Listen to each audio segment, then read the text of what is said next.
নমস্কাৰ, মই ডাক্তৰ বিপুল বৰঠাকুৰ। আজি আপোনালোকৰ সন্মুখলৈ এটা নতুন বিষয়বস্তু লৈ আহিছোঁ। সেইটো হৈছে চক। আমি প্ৰায়ে শুনিবলৈ পাওঁ যে মানুহজন চক খাই মূৰ্ছা গ'ল, বা কেতিয়াবা আমি খুব বেয়া খবৰ এটা পালে মানুহজন চকত গুচি যোৱা শুনো, বা ইলেক্ট্ৰিক চক দিয়া কথাও শুনো, যে কেতিয়াবা কিছুমান মানুহক চিকিৎসা বিজ্ঞানতো পদ্ধতি আছে যে মনোবিজ্ঞানত কেতিয়াবা মানসিক ৰোগীসকলক ইলেক্ট্ৰিক চক দিয়া কথা আমি ইলেক্ট্ৰকনভালচিভ থেৰাপি বুলি কওঁ, বা কেতিয়াবা ইলেক্ট্ৰিক চক খোৱাৰ কথা শুনো। কেতিয়াবা হঠাতে খুব বেয়া খবৰ এটা পালে, বা কেতিয়াবা নেদেখা বস্তু এটা দেখিলে, যেনে ধৰি লওক পটককৈ সাপ এটা ওলালে, বা পটককৈ যেনিবা বাঘ এটা দেখা পালে মানুহজন চক খাই গ'ল। এনেধৰণৰ কথাবিলাক আমি প্ৰায়ে শুনিবলৈ পাওঁ, আৰু প্ৰায়ে আমি দেখিবলৈ পাইছোঁ, আৰু নিজেও কেতিয়াবা এইটো হয়তো উপলব্ধি কৰিবলগীয়া হৈছে বা অভিজ্ঞতা হৈছে। অৱশ্যে চিকিৎসা বিজ্ঞানত আমি চকক অলপ বেলেগ ধৰণে কওঁ। আজি আমি এই চিকিৎসা বিজ্ঞানত এই চকনো কি বস্তু, ইয়াৰ সংজ্ঞা কি, ইয়াৰ লক্ষণ কি, ইয়াৰ প্ৰতিকাৰ, ইয়াৰ কি কাৰণত হয়, কাৰণবিলাক কি, ইয়াৰ প্ৰতিকাৰ ব্যৱস্থা কি, আৰু হ'লে ইয়াৰ চিকিৎসাৰ কি পদ্ধতি আছে, তাৰ বিষয়ে অকণমান বা সম্যক আলোচনা কৰিবলৈ লৈছোঁ। এতিয়া আমাৰ ভাষাত চক বুলি কোৱাৰ লগে লগে পৰিস্থিতি এনেকুৱা হয় যে আমাৰ কোষবিলাকত অনবৰতে যি থাকিবৰ কাৰণে, জীৱন্ত কোষবিলাকত তাৰ ৰক্ত চালনা আৰু অক্সিজেনৰ প্ৰয়োজন হয়। যি পৰিস্থিতিত এই ৰক্ত চালনা কমি যায় বা অক্সিজেনৰ পৰিমাণ কমি যায় আৰু কোষবিলাকে সেইবিলাক অভাৱত থাকিবলগীয়া হয়, এই পৰিস্থিতিটোকে আমি চক বুলি কওঁ। তাৰমানে ল' টিচু পাৰফিউশ্যন বা ইনএডিকুৱেট টিচু পাৰফিউশ্যন, তাৰমানে কোষবিলাকে পৰ্যাপ্ত পৰিমাণে হয়তো ৰক্ত পোৱা নাই। আমি জানো যে আমাৰ প্ৰত্যেকটো অংগ প্ৰত্যংগ চলি থাকিবৰ কাৰণে, জীৱন্ত অংগ প্ৰত্যংগবিলাক চলি থাকিবৰ কাৰণে অনবৰতে ৰক্ত চালনা, সেই ৰক্তৰ মাধ্যমেৰে অক্সিজেন আৰু নিউট্ৰিয়েণ্টছ, মানে খাদ্য আমি যিখিনি খাওঁ সেইখিনি আল্টিমেটলি মাইক্ৰ'নিউট্ৰিয়েণ্টছ, সৰু সৰু নিউট্ৰিয়েণ্টলৈ ৰূপান্তৰিত হৈ কোষবিলাকক দিয়ে হয়, আৰু কোষবিলাকে তাৰ পৰা শক্তি উৎপাদন কৰিবলৈ আমাক জীৱন্ত চলিকা শক্তি এটা দিয়ে। এই পদ্ধতিটো অনবৰতে চলি আছে, আৰু হাৰ্টে পাম্প কৰে, ধমনীৰ দ্বাৰা ৰক্তখিনি যায়, আৰু আমি জানো সেইখিনি আমি আৰ্টাৰী বুলি কওঁ, আৰু ভেইনেদি আমি সেইবিলাক, আমি যিবিলাক ওপৰত দেখা সেইবিলাক ভেইন, আৰু যিটো ইয়াত ধপধপকৈ মাৰি থাকে সেইটোকে আমি কওঁ আৰ্টাৰী। ভেইনেদি ঘূৰি আহে, আকৌ অক্সিজেনেশ্যন হয় লাংছত, এনেকৈ অনবৰতে চলি আছে। যেতিয়া এই অৱস্থাটো অভাৱত হয়, তেনে অৱস্থাটোকে আমি আমাৰ ভাষাত চক বুলি কওঁ, মানে ইনএডিকুৱেট টিচু পাৰফিউশ্যন। এতিয়া এইটো হ'ল সংজ্ঞা। এতিয়া কি কি কাৰণতনো হয়, আমাৰ ইয়াৰ টাইপছটো কি কি বিভিন্ন ধৰণৰ চক আছে। আমি জানো যে আটাইতকৈ বেছিকৈ দেখা অৱস্থাটো হয় যে ৰক্তক্ষৰণৰ পৰা হোৱা চক। অৰ্থাৎ মানুহজনৰ, এজন সুস্থ সবল লোকক অলমষ্ট 5-6 লিটাৰমান ব্লাড থাকে। এতিয়া কিবা কাৰণত যদি ৰক্তক্ষৰণ হ'ল, সাধাৰণতে আমি এক্সিডেণ্টত এইটো দেখিবলৈ পাওঁ। এক্সিডেণ্ট হওক, কটা চিঙা হওক, বা যিবিধ ধৰণৰ কাজিয়া পেচালতে হওক, বা গুলি বাৰুদৰ কাৰণেই হওক, ৰক্তক্ষৰণ হ'ল। আৰু এই ৰক্তক্ষৰণৰ ফলত কি হ'ল যে আমাৰ যিখিনি তেজ চলি আছিলে এই হঠাতে এই চাৰ্কুলেশ্যনৰ পৰা ওলাই গ'ল। এতিয়া উদাহৰণস্বৰূপে যদি আমি এডাল হিউমাৰাছৰ কথা ভাবোঁ, এডাল হিউমাৰাছ যদি ভাগে, তাতে অলমষ্ট 500 ml, মানে আধা লিটাৰমান ব্লাড যায়। ফিমাৰডাল ভাঙিলে 2 লিটাৰ নিচিনা ব্লাড পটককৈ চাৰ্কুলেশ্যনৰ পৰা গুচি যায়। এতিয়া যিজন মানুহ অলৰেডি তেজৰ পৰিমাণ কম আছিলে, আৰু তেওঁ যদি এক্সিডেণ্টত ভুক্তভোগী হৈ বা এডাল হাড়ৰ ভংগ হ'ল, অস্থিভংগ হ'ল, সেই অস্থিভংগৰ ফলত ৰক্তক্ষৰণ হ'ল। ৰক্তক্ষৰণৰ ফলত আমাৰ তেজৰ পৰিমাণ কমি গ'ল দেহত, আৰু সেই তেজৰ পৰিমাণকে আমাৰ ভাষাত কোৱা হয় হাইপ'ভলিউমিক চক। হাইপ' মানে কম, ভলিউম মানে আয়তন। গতিকে কি হ'ল যে আমাৰ পানীৰ পাইপডাল আছে আৰু পাম্পো আছে, কিন্তু পানী পাইপৰ মাজেদি ৰক্তৰ পৰিমাণটো, মানে পানীৰ পৰিমাণ কমি গ'ল। গতিকে টেপবিলাকত পানী কমি আহিলে, গতিকে টেপত যথেষ্ট পৰিমাণে পানী নাই, আৰু তাৰ কাৰণটো কি হ'ল যে তাৰ মাজেদি পাইপৰ মাজেদি যিখিনি পানী যাব লাগে সেইটো পৰ্যাপ্ত পৰিমাণে উপলব্ধ নাই। এই অৱস্থাটোকে কোৱা হয় হাইপ'ভলিউমিক শ্বক। আৰু অধিকাংশ ক্ষেত্ৰত আমি চিকিৎসা বিজ্ঞানক হাইপ'ভলিউমিক শ্বকক আমি বেছিকৈ পাওঁ। কেতিয়াবা ডায়েৰিয়া ডিচেণ্ট্ৰি হৈও হাইপ'ভলিউমিক শ্বক হয়, অকল এক্সিডেণ্টে নহয়। ভমিটিং হয়, ডায়েৰিয়া হয়, ডিচেণ্ট্ৰি হয়, বা কেতিয়াবা কিছুমান ৰোগৰ ক্ষেত্ৰতো চাৰ্কুলেশ্যন মানে ৰক্তৰ চালিকা নেটৱৰ্কৰ পৰা কমি যায়, ইণ্টাৰষ্টিচিয়াল স্পেচ বুলি কয়, তালৈ গুচি গ'ল। তাৰ ফলত ৰক্তৰ পৰিমাণ কমি গ'ল, আৰু ৰক্তৰ পৰিমাণ কমি গ'ল মানে হাইপ'ভলিউমিয়া হ'ল। হাইপ'ভলিউমিয়া মানে প্ৰচুৰ পৰিমাণে ৰক্ত নাই, আৰু তাৰ ফলতে আমাৰ শ্বকত উপনীত হ'ল, আৰু এইটোকে কোৱা হয় হাইপ'ভলিউমিক শ্বক। বিভিন্ন ধৰণৰ কাৰণৰ ভিতৰত এক্সিডেণ্টটো আমি বেছিকৈ দেখিবলৈ পাওঁ। এইটো হ'ল কমনেষ্ট কাৰণ। তাৰপিছত যদি আমি চাওঁ যে কেতিয়াবা আমি চেপ্টিক শ্বক বুলি কওঁ। চেপ্টিক শ্বকটো বস্তুটো এনেকুৱা যে কোনোবা বিষাক্ত বীজাণুৱে যদি মানুহজনক আক্ৰান্ত কৰে, বেক্টেৰিয়া হওক, ভাইৰাছেই হওক বা অন্যান্য বীজাণুৰ দ্বাৰা হওক, আক্ৰান্ত হোৱা প্ৰত্যেকটো বীজাণুৱে কিছুমান টক্সিন মানে বিষাক্ত পদাৰ্থ আমাৰ দেহত এৰি দিয়ে। আৰু বিষাক্ত পদাৰ্থবিলাকক আমাৰ ভাষাত কেতিয়াবা এণ্ডটক্সিন বুলি কওঁ, কেতিয়াবা এক্সটক্সিন বুলি কওঁ। কিন্তু এই টক্সিন মানে বিষাক্ত পদাৰ্থবিলাকে এই চালিকা শক্তিটোৰ ওপৰত বিৰূপ প্ৰভাৱ পেলায়। তাৰ ফলত ৰক্ত চালনাটো কমি আহে, আৰু এই অৱস্থাটোৰ পৰা আকৌ মানুহৰ চেপ্টিক শ্বক হ'ব পাৰে। চেপ্টিক শ্বক সাধাৰণতে হ'বৰ কাৰণে ক'ৰবাত নহয় ক'ৰবাত ইনফেকশ্যন এটা হ'ব লাগিব। কেতিয়াবা মানুহজনৰ সৰু সুৰা ঘাঁৰ পৰাও এটা ডাঙৰ চেপ্টিক শ্বকলৈ ৰূপান্তৰিত হ'ব পাৰে। যদি মানুহজনৰ ডায়েবেটিক হয়, তেওঁ যদি আগৰ পৰাই তেওঁ ইমিউন কম্প্ৰমাইজ, যদি তেওঁ ডিফেন্স মেকানিজিমটো শক্তিমন্ত নহয়, তেতিয়াহ'লে এইবিলাক মানুহ সোনকালে চেপ্টিক শ্বকত গুচি যায়, আৰু বহু সময়ত টক্সিমিয়া হয়, চেপ্টিক শ্বক হয়, মানুহ মৃত্যুমুখতো পৰা আমি শুনিবলৈ পাওঁ। কেতিয়াবা সাধাৰণ ইনফেকশ্যনৰ পৰাই মানুহজন অৱস্থাটো এনেকুৱা বেয়া অৱস্থালৈ যাব পাৰে। গতিকে সেয়া হ'ল চেপ্টিক শ্বক। তাৰপিছত আমি আৰু এটা শ্বকৰ কথা শুনো, সেয়া হৈছে কাৰ্ডিঅ'জেনিক শ্বক। কাৰ্ডিঅ' মানে হাৰ্ট, কাৰ্ডিঅ'লজি মানে হাৰ্ট, কাৰ্ডিঅ'লজি মানে কাৰ্ডিঅ'জেনিক শ্বক মানে হাৰ্টৰ পৰা উৎপত্তি হোৱা শ্বক। এতিয়া হাৰ্টৰ পৰা উৎপত্তি হোৱা শ্বকটো কেতিয়া হ'ব? যেতিয়া হাৰ্টটোৱে ভালকৈ কাম কৰিব নোৱাৰা হ'ব। হাৰ্টটো কাম কৰিব কেতিয়া হ'ব? যে আমি শুনিবলৈ পাওঁ মাইকেল ইনফ্ৰাকশ্যন হ'ল, তাৰমানে হাৰ্টৰ ৱালখনতে তেজৰ চলাচল কমি গ'ল, ইনফ্ৰাকশ্যন হোৱা বুলি কোৱা হয়। য'ত হাৰ্টৰ তাৰ যিখিনি ৱাল আছে, বেৰ আছে, তাতে ৰক্ত চালনা কমি গৈ পেলাই সি কাম কৰিব নোৱাৰা হ'ল, মাইকাৰ্ডিয়েল ইনফ্ৰাকশ্যন হৈ পেলাই কেতিয়াবা মানুহৰ মৃত্যুমুখত পৰাৰ পৰাই শুনিবলৈ পাওঁ। মাইকাৰ্ডিয়েল ইনফ্ৰাকশ্যন এটা প্ৰধান আৰু কমনেষ্ট কাৰণ দেখিবলৈ পোৱা যায়। তাৰপিছত মাইকাৰ্ডিঅ'পেথি মানে কি হয় যে হাৰ্টটো কাম কৰে, কিন্তু তাৰ পৰ্যাপ্ত পৰিমাণে কাম কৰাৰ ক্ষমতা নাই, দুৰ্বলতা আছে। সেইবিলাক কিছুমান আছে মাইকাৰ্ডিঅ'পেথি বুলি কোৱা হয়।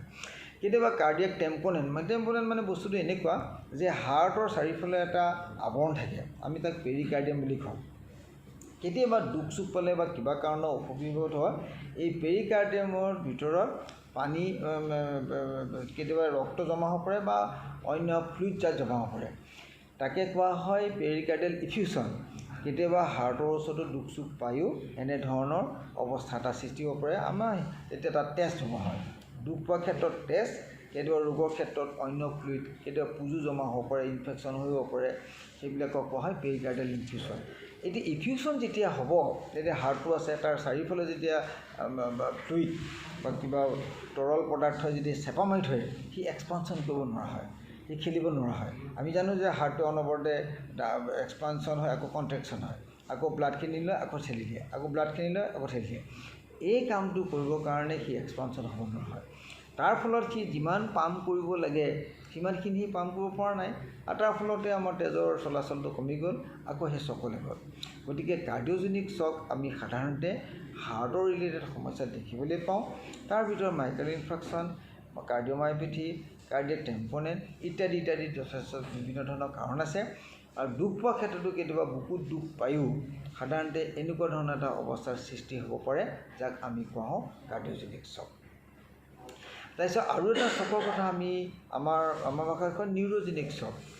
এই নিউৰ'জেনিক শ্বকটো এনেকুৱা হয় যে মানুহজন কেতিয়াবা দুখ পালে পৰে, তেতিয়া আমাৰ কি হয় যে আমি জানো যে যেতিয়া আমি দৌৰা দৌৰি কৰোঁ, খুব খৰধৰকৈ কাম কৰা, আমাৰ দেখা যায় যে আমাৰ উশাহ নিশাহটো দীঘল মানে ঘনে ঘন ল'বলগীয়া হয়, হাৰ্টৰ ৰেটটো বাঢ়ি যায়।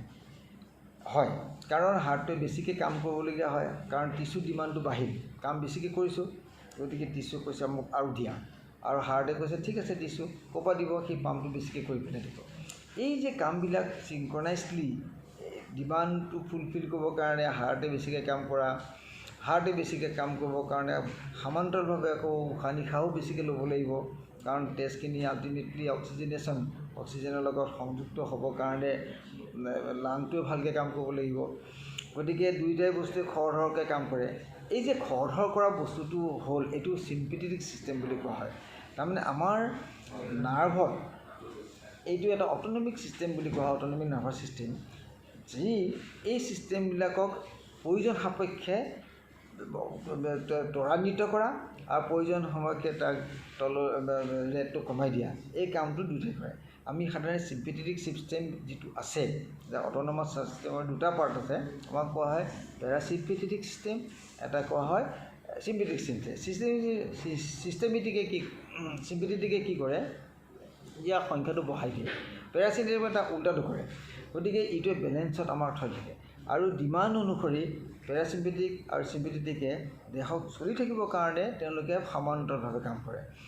এতিয়া আমি যিটো কথা ক'লোঁ নিউৰজেনিক শ্বক, এই নিউৰজেনিক শ্বকৰ নাৰ্ভত দুখ পোৱাৰ কাৰণে এই চিম্পেথেটিক আৰু পেৰাচিম্পেথেটিক মানৰ যিটো সমান্তৰাল গতিত যাবলগীয়া আছিলে, তাহাঁতৰ মাজত বেলেঞ্চটো তাৰতম্য ঘটে।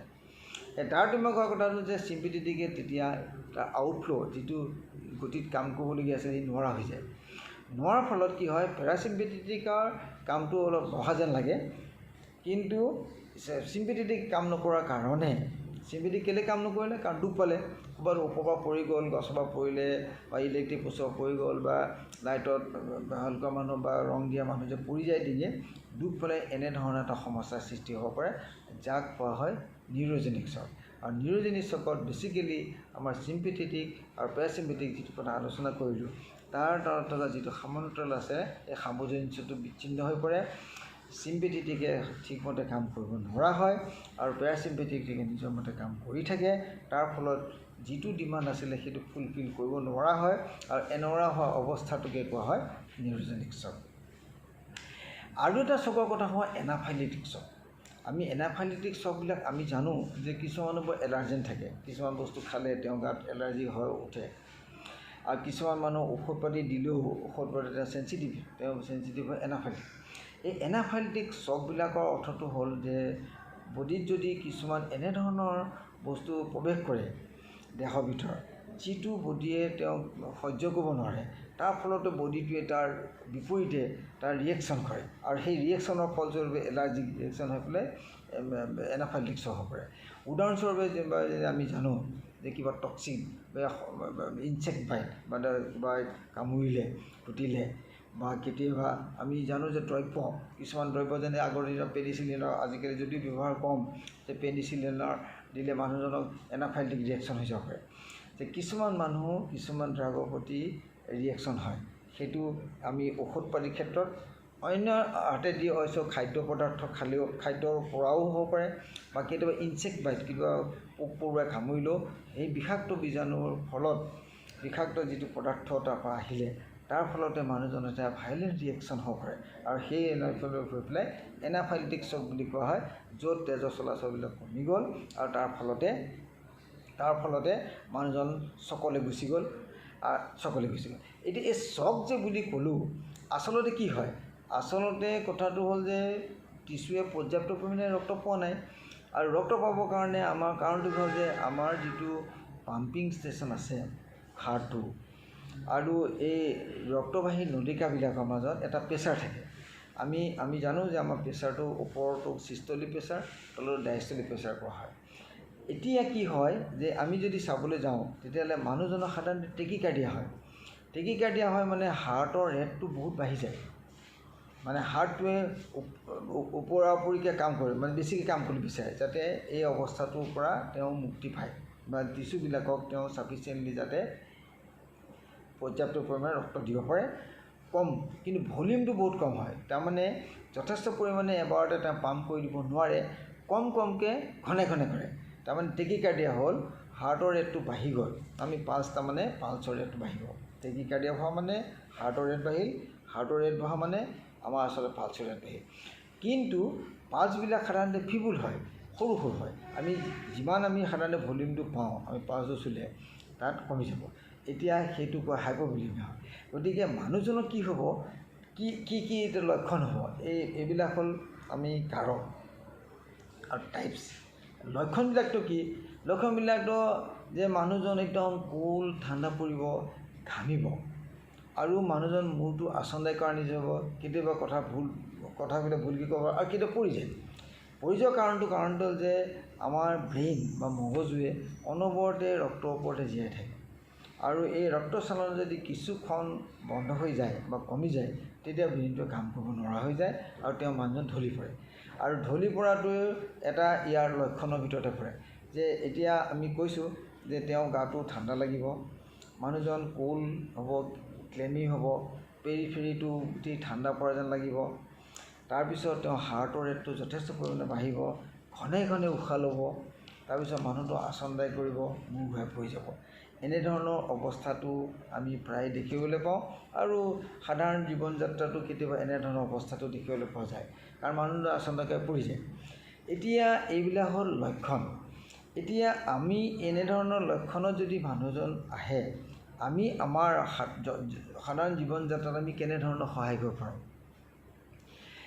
এটা কথা ঠিক যে আমি যিখিনি কথা অলৰেডি পাতিছিলোঁ, যে যেনে চেপ্টিক শ্বক হওক, কাৰ্ডিঅ'জেনিক শ্বক হওক বা এনাফাইলেটিক শ্বকত আমি খুব তাত বিশেষভাৱে কৰিব নোৱাৰোঁ। কিন্তু দুটা অৱস্থাত আমি অলপ সহায় কৰিব পাৰোঁ। এটা হাইপ'ভলিউমিক শ্বক আৰু এটা হৈছে হাইপ'ভলিউমিক শ্বক, আৰু আনটো হৈছে নিউৰ'জেনিক শ্বক। এতিয়া হাইপ'ভলিউমিক শ্বক মানে কি, যে ৰক্তক্ষৰণ। এতিয়া যদি মানুহ এজনৰ কোনোবা গাৰ পৰা ক'ৰবাত ঘাঁ চাহ লাগিলে, দুখ পালে, প্ৰচুৰ পৰিমাণে যদি ৰক্তক্ষৰণ হৈছে, এটলিষ্ট আমাৰ সাধাৰণ জীৱন যাত্ৰাত আমি কি কৰিব পাৰোঁ, যে তেওঁ ৰক্তক্ষৰণটো বন্ধকৰণ কৰিব পাৰোঁ, ব্যৱস্থা কৰিব পাৰোঁনে? বন্ধ কৰিবৰ কাৰণে আমি কেতিয়াও টৰ্নিকেট বান্ধিব নালাগে।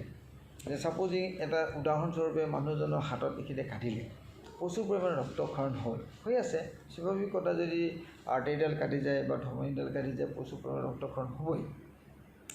এতিয়া এই ৰক্তক্ষৰণ বন্ধ কৰিবৰ কাৰণে যদি তেওঁ ওপৰত আমি টাইটকৈ বান্ধি দিওঁ, স্বাভাৱিক কথা যে এইফালে ৰক্তক্ষৰণটো বন্ধ হ'ল। কিন্তু আনহাতে আৰু এটা বিৰূপ প্ৰভাৱ হ'ল যে বাকীখিনি অংগবিলাকতো তেজৰ পৰিমাণ চলাচল কমি গ'ল। কিছু সময়ৰ কাৰণে, সাধাৰণতে 1 ঘণ্টা 2 ঘণ্টাৰ কাৰণে এই অৱস্থাটো ইহঁতে চলি থাকিব পাৰে। কিন্তু যদি এই সময়টো বহুত দীঘলীয়া হয়, তেতিয়াহ'লে এই কোষবিলাকো এটা সময় মৰি পেলাব আৰু এই গোটেই হাতটো অকামিলা হৈ যাব পাৰে, আৰু সেইটো হাতটো বেয়া হৈ যাব পাৰে, আমি গেংগ্ৰিন হোৱা বুলি কওঁ।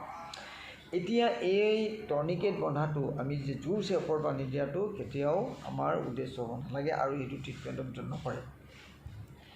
ৰক্তক্ষৰণ হ'লে আমি সেই জেগাটো চেপা মাৰি ধৰি থকা আমি সাধাৰণতে পৰিষ্কাৰ কাপোৰ এখনেদি তাক হেঁচা মাৰি আমি যদি তাক বান্ধি দিওঁ, তেতিয়া ৰক্তক্ষৰণটো সাধাৰণতে বন্ধ হৈ যায়, আৰু এইটোৱে আমি কৰিব পৰা সহজ উপায়। কিন্তু এনেকৈ ধৰণৰ ৰাবাৰ বেণ্ড দি হওক বা ৰাবাৰ দি হওক বা কিবা ৰছী এডাল দি হওক, এনেকৈ বান্ধি ৰক্তক্ষৰণ বন্ধ কৰাৰ পদ্ধতিটো এইটো চাইণ্টিফিক নহয়। ইয়াৰ পৰা বিৰূপ প্ৰভাৱ হ'ব পাৰে, আৰু নি পেলাই এটা সময়ত হয়তো হাতটো একেবাৰে অকামিলা কৰি দিব পাৰে, যাক আমি গেংগ্ৰিন বুলি কওঁ, আৰু সেই গেংগ্ৰিনৰ ফলত হাতটো কেতিয়াবা কাটিবলগীয়া হয়। গতিকে আমি ৰক্তক্ষৰণ বন্ধ কৰাটো দৰকাৰ, আৰু সেইটো আমি এনেধৰণে কৰিব লাগে।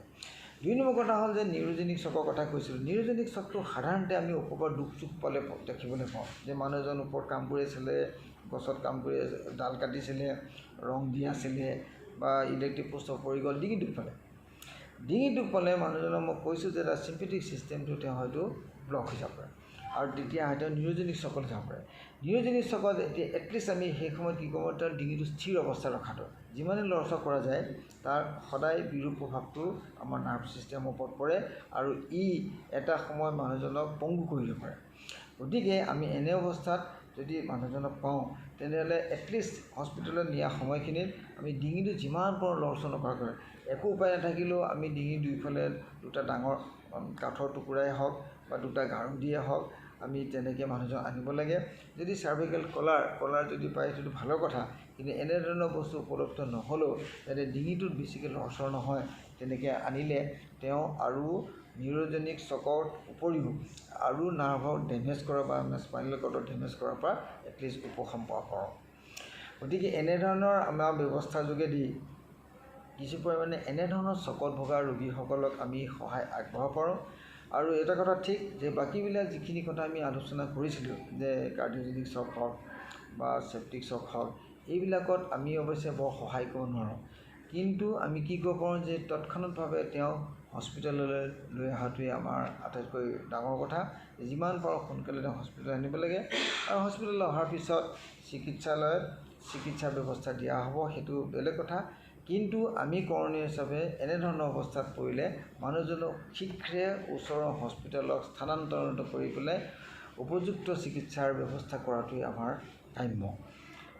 আজি আলোচনা ইয়াতে সামৰিলোঁ। আশা ৰাখোঁ এই আলোচনাৰ দ্বাৰা আপোনালোক উপকৃত হ'ব। নমস্কাৰ।